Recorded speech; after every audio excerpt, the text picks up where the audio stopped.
Hello everyone. Today I am going to give you a brief description of micro and macroeconomics, their scope, limitations and the difference between the two. Basically, this is an important question which is being asked by various universities in the different courses like BBA, BCom, BCom Honors, LLB Honors, BA Economics and most of the postgraduate courses like MBA, MCom Applied Economics and MA Economics. So hope this video will help you in your examination. So basically economics is broadly divided into two branches. Number one is microeconomics and the second one is macroeconomics. Microeconomics जैसे कि नाम ही micro means ही small होता है, तो it studies the economic behavior of an individual economic unit and individual economic unit. Means एक firm की study है, एक इंडिविजुअल की स्टडी है, एक हाउस होल्ड की स्टडी है, एक कंज्यूमर की स्टडी है. ये सारी चीज़ें हम माइक्रो इकोनॉमिक्स में पढ़ते हैं कि एक कंज्यूमर है, उसकी जब सैलरी मिलती है, उसकी जब अर्निंग होती है, उसको जब कहीं से पैसा मिलता है तो उस पैसे को, उस सैलरी को, उस अर्निंग को किस तरीके से डिफरेंट कमोडिटीज़ पर डिस्ट्रीब्यूट करता है. ठीक है, अब वो सैलरी लेकर आया, वो अपना अर्निंग लेकर आया, तो उसका एक पर्सनल बजट बनाता है अपना कि इतना पैसा वॉशरमैन को देना है, इतना पैसा जो है वो मिल्कमैन को देना है, इतना जो है वो गैस सिलेंडर में जाएगा, इतना हमारे कन्वेंस पे खर्चा होगा. तो ये क्या, economic decision of the consumer. ठीक है, उसी तरह से एक एग्जांपल के साथ हम और समझ सकते हैं माइक्रो इकोनॉमिक्स को कि अगर हम मार्केट गए और हमको एक मोबाइल लेना है और मोबाइल में ही हम एप्पल को प्रेफर कर रहे हैं अदर मोबाइल्स पर, तो ये क्या हुआ, ये हमारा इकोनॉमिक बिहेवियर हुआ. ठीक है, this we study in micro economics. अब स्कोप क्या है, माइक्रो इकोनॉमिक्स में क्या क्या चीज़ें हम पढ़ते हैं. तो माइक्रो इकोनॉमिक्स में पहली चीज़ हो जाती है आपकी प्रोडक्ट मार्केट. प्रोडक्ट मार्केट में there are different theories in product market like theory of demand, theory of production, theory of cost and product pricing. ये सारी थ्योरीज हम डिटेल में अपकमिंग वीडियोज़ में आप देख सकेंगे और उसमें जो है वो समझ सकेंगे डिफरेंट थ्योरीज़ के बारे में. दूसरा हो जाता है factor market and factor pricing. Factor market क्या है, जहाँ फैक्टर्स ऑफ प्रोडक्शन अवेलेबल होते हैं. फैक्टर्स ऑफ प्रोडक्शन क्या है, एजेंट्स ऑफ प्रोडक्शन क्या है, जिसकी मदद से हम प्रोडक्शन को एक रूप दे देते हैं. ठीक है, जैसे land, labour, capital, entrepreneur. Entrepreneur क्या है, बिजनेसमैन. अब जब इन लोगों की सर्विसेज हम लोग लेते हैं तो इसके बदले में हम इनको कुछ रिवॉर्ड भी प्रोवाइड करते हैं. ठीक है, वो फैक्टर प्राइसिंग हो जाता है. जैसे लैंड पर हम रेंट दे रहे हैं, उसी तरह से लेबर को हम वेजेस दे रहे हैं, कैपिटल पर हम इंटरेस्ट दे रहे हैं और एंटरप्रेन्योर जो है वो प्रॉफिट शेयरिंग करता है, प्रॉफिट लेता है. प्रॉफिट हो, लॉस हो, जो भी हो वो बेयर करता है. ठीक है, तो ये क्या हो गया, ये आपका फैक्टर मार्केट हो गई. इसमें हम क्या क्या चीज़ें पढ़ते हैं, डिटर्मिनेशन ऑफ एजेस है, डिटर्मिनेशन ऑफ इंटरेस्ट है, डिटर्मिनेशन ऑफ रेंट है और डिटर्मिनेशन ऑफ प्रॉफिट है. 4 फैक्टर्स ऑफ प्रोडक्शन है, चारों के रिवॉर्ड का डिटर्मिनेशन इसके अंदर हम करते हैं. तीसरी चीज़ हो जाती है, तीसरा स्कोप क्या है, तीसरी ब्रांच क्या है जो हम माइक्रो इकोनॉमिक्स में पढ़ते हैं, वो है वेलफेयर इकोनॉमिक्स. वेलफेयर इकोनॉमिक्स का मतलब है कि जो भी रिसोर्सेज अवेलेबल हैं उनका ऑप्टिमम यूटिलाइजेशन हो पाए, मैक्सिमम यूटिलाइजेशन हो पाए और इस मैक्सिमम यूटिलाइजेशन होने के बाद हमको मैक्सिमम सेटिस्फैक्शन मिल पाए. तो इसका जो पूरा इंटायर डिटर्मिनेशन होता है वो हम माइक्रो इकोनॉमिक्स का पार्ट बन जाता है, माइक्रो इकोनॉमिक्स में पढ़ते हैं. ठीक है, अब इसकी कुछ लिमिटेशंस है. इतनी इंपॉर्टेंस होने के बाद भी there are certain limitations of micro economics. पहली लिमिटेशन हो जाती है एक्सेसिव जनरलाइजेशन. एक्सेसिव जनरलाइजेशन में माइक्रो इकोनॉमिक्स में हमेशा there is a danger of excessive generalisation. क्यों, एक मान लीजिए, एक एग्जाम्पल के साथ हम आपको समझाएं. एक चीज़ जो है, एक व्यक्ति जो है, एक इंडिविजुअल जो है वो बैंक से जाके पैसा निकालता है अपने अकाउंट से. ठीक है, विड्रॉ करता है, उसमें कोई ख़राबी नहीं है, देयर बी नो हार्म. लेकिन अगर बहुत सारे लोग, सारे कस्टमर्स उस बैंक के अपने डिपॉजिट को बैंक से निकाल लेंगे तो क्या होगा, the bank would perhaps collapsed. ठीक है, बैंक ख़त्म हो जाएगा, कोलैप्स कर जाएगा. तो एक की स्टडी कर रहे हैं तो वो ठीक है, उसमें कोई नुकसान नहीं है. लेकिन अगर हम सारे की स्टडी करेंगे तो उसमें क्या होगा, बैंक्स कोलैप्स कर जाएगा. दूसरी बात आ जाती है इसमें, दूसरी लिमिटेशन क्या है, excessive thinking in terms of aggregate. इसमें क्या है, again this micro economics theory suffers from excessive thinking in terms of aggregate. जैसे हम आपको बताते हैं, प्रोफेसर बोर्डिंग ने इस बारे में कहा है कि अगर 2 apples plus 3 apples is equal to 5 apples, ये एग्रीगेट ठीक आ रहा है, ठीक है, एवरेज ठीक आ रहा है, एग्रीगेट ठीक आ रहा है। दूसरा क्या हुआ, मीनिंगफुल एग्रीगेट है। दूसरा क्या हुआ, 2 apple plus 3 oranges is equal to 5 fruits, ठीक है, ये भी मीनिंगफुल है। लेकिन तीसरा अगर हम एग्जाम्पल लें, उसके अंदर है 2 एप्पल्स प्लस 3 LEDs, ये क्या है, ये बिल्कुल मीनिंगलेस है। This constitute a meaningless aggregate. So the microeconomics theory suffers from excessive thinking in terms of aggregates. The third one is difference with the aggregates. Again इस अप्रोच में क्या है, one is likely to overlook the differences with the aggregate.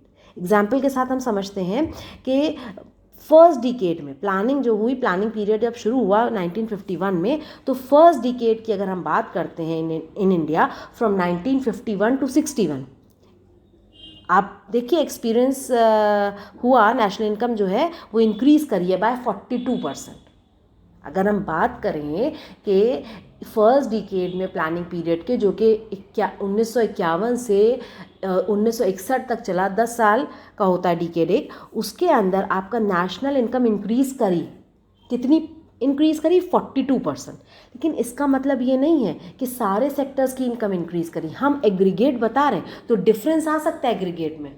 जो salaried class थे, जो veg earners थे, उनकी इतनी सैलरी नहीं बढ़ी एज कम्पेयर टू बिजनेसमैन को बहुत मुनाफा हुआ, बहुत प्रॉफिट हुआ। So hence it take no account of differences with aggregate. This is all about micro economics.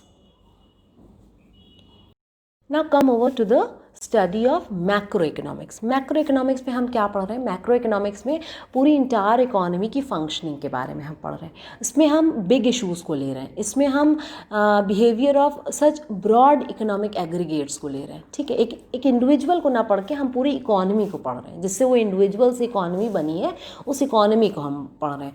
For example अगर हम 2 कंट्रीज़ की स्टडी लेते हैं कि India is not as much developed as US and China, तो क्या हो रहा है, this is all about macro economics, ठीक है। मैक्रो इकोनॉमिक्स में हम टोटल आउटपुट के बारे में पढ़ रहे हैं, एम्प्लॉयमेंट के बारे में पढ़ रहे हैं, इकोनॉमिक ग्रोथ के बारे में पढ़ रहे हैं, इन्फ्लेशन डिफ्लेशन के बारे में पढ़ रहे हैं, ठीक है। ये है आपका मैक्रो इकोनॉमिक्स। अब इसका स्कोप क्या है, ठीक है, तो अलग अलग थ्योरीज़ हैं इसको, स्कोप को समझाने के लिए। पहली चीज़ हो गई आपकी, पहली थ्योरी हो गई थ्योरी ऑफ नेशनल इनकम, ठीक है। अब नेशनल इनकम क्या है, इसके एग्रीगेट्स क्या हैं, इसको कैसे कैलकुलेट किया जाता है, this all will study in the upcoming videos. You are able to understand what is national income in the upcoming video. दूसरा हो जाता है theory of output and employment, किस तरीके से एम्प्लॉयमेंट डिटर्मिनेशन होता है, किस तरीके से कंट्री का आउटपुट डिटर्मिनेशन होता है, किस तरीके से कीन्स ने अपना एक मॉडल दिया है एम्प्लॉयमेंट एंड आउटपुट डिटर्मिनेशन का, ये सब भी हम डिटेल में बाद में पढ़ते हैं।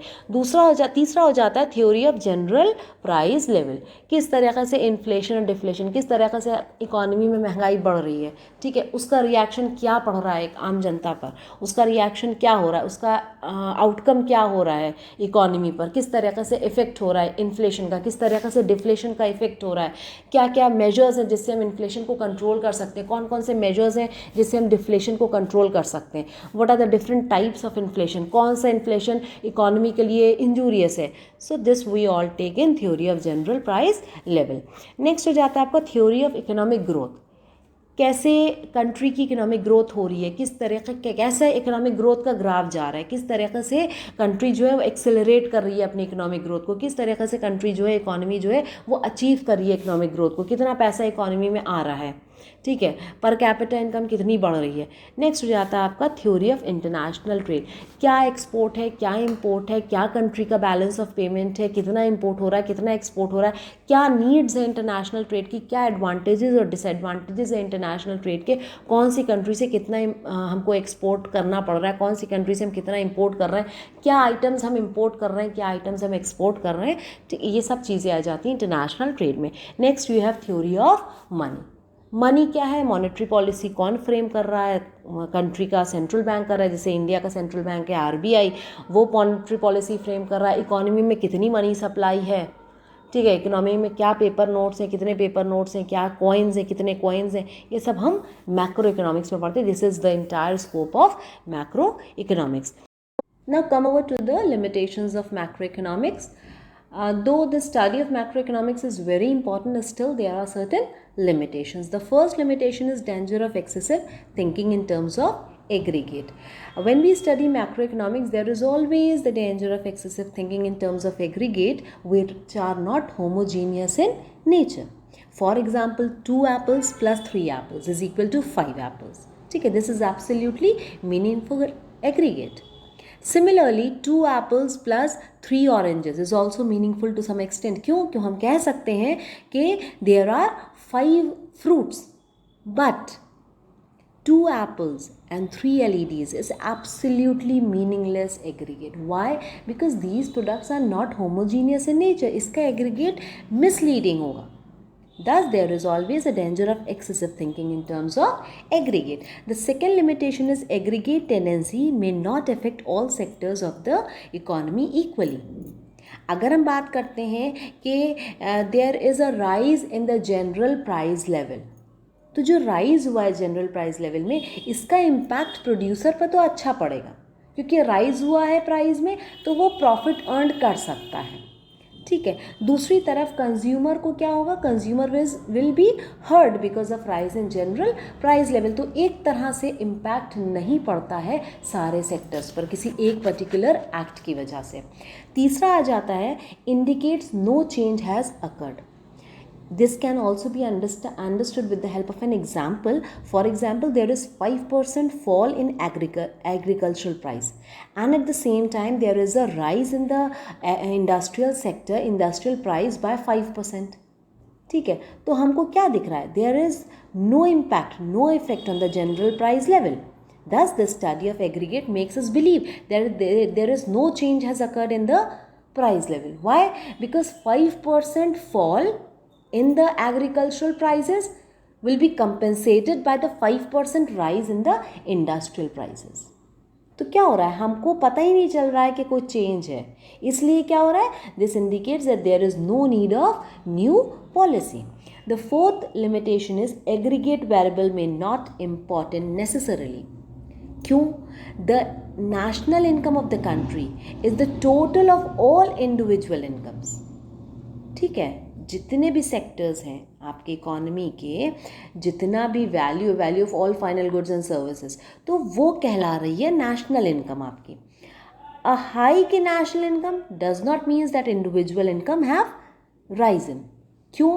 क्योंकि मान लीजिए इंडस्ट्रियल सेक्टर के इनकम में राइज हुआ है और एग्रीकल्चरल सेक्टर के इनकम में राइज नहीं हुआ है, या टेरिटरी सेक्टर के इनकम में राइज हुआ है, इंडस्ट्रियल सेक्टर के उतने नहीं हुआ है. लेकिन हम क्या देख रहे हैं, हम एग्रीगेट ले रहे हैं. तो एग्रीगेट में हम क्या कह रहे हैं कि नेशनल इनकम राइज हुई है, लेकिन एक अगर हम पर्टिकुलर सेक्टर को देखें तो उस पर किसी भी तरह का कोई इम्पैक्ट नहीं पड़ा है, उसकी इनकम नहीं राइज हुई है. बट अगर हम एग्रीगेट देख रहे हैं तो नेशनल इनकम आपकी राइज हुई है. So these are the limitations of macro economics. Now come over to the difference between micro and macro. When we study macro, there is the study of individual market. लेकिन जब हम macro की बात करते हैं तो वो इकोनॉमी की स्टडी करती है, economy as a whole. We study the GDP. The next difference is in microeconomics, we see the effect on price of a good. एक सिंगल कमोडिटी की प्राइस का इफेक्ट हम पढ़ते हैं माइक्रो में. But in macro, inflation, we study inflation means general price level of all the commodities. तीसरा difference हो जाता है कि in micro we study individual labour market, but in macro we study the problem of employment and unemployment. इसी तरह से micro में again we study individual consumer behaviour, एक कंज्यूमर के बिहेवियर में हम बात कर रहे हैं माइक्रो में. But in macro we take aggregate demand, the demand of the entire consumers available in the economy. The last difference is supply of good. In micro we study the supply of good. एक commodity की supply को हम देखते हैं, एक particular product की supply को हम देखते हैं. But in macro we study the productivity capacity of the entire economy, कि पूरी इकोनॉमी में क्या प्रोडक्टिव कैपेसिटी है उसकी कि जो वो इंक्रीज कर सकती है, नहीं कर सकती, किस तरह की इंक्रीज प्रोडक्टिविटी कैपेसिटी है मैक्रो इकोनॉमिक्स में भी स्टडी। ठीक है, थैंक यू एवरीवन।